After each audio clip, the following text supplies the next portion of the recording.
দুর্গাপূজা মানেই 4 দিনের আনন্দ, আড্ডা আর সাজগোজ। কিন্তু সাজ যদি ত্বকে গ্লো না আনে তবে কি চলে বলো তো? আজ আমি শেয়ার করব কয়েকটা সহজ স্কিন কেয়ার টিপস, যেগুলো পুজোর আগেই আপনাকে করে তুলবে আরও উজ্জ্বল। টিপস নাম্বার 1, প্রতিদিন রাতে বাইরে থেকে ফিরে মুখ ভালো করে পরিষ্কার করুন। একটা মাইল্ড ফেস ওয়াশ বা রোজ ওয়াটার দিয়ে ত্বক পরিষ্কার রাখলে ধুলো ময়লা জমবে না।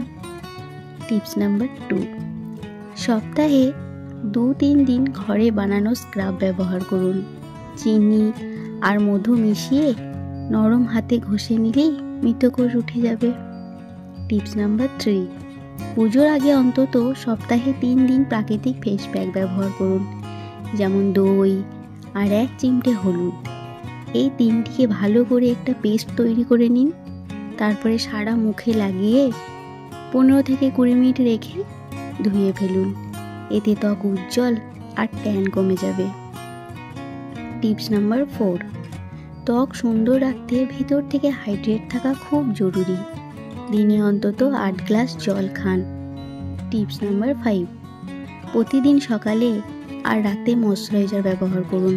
শুষ্ক বা তৈলাক্ত আপনার স্কিন টাইপ অনুযায়ী ক্রিম বেছে নিন। এই ছোট ছোট টিপসগুলো মেনে চললেই পুজোর দিনগুলোতে আর আলাদা করে পার্লারে যাওয়ার দরকার হবে না। আপনার স্বাভাবিক উজ্জ্বল ত্বকই হবে সবচেয়ে বড় সাজ। সবাইকে আগাম দুর্গাপুজোর শুভেচ্ছা রইল। সবাই ভালো থাকবেন।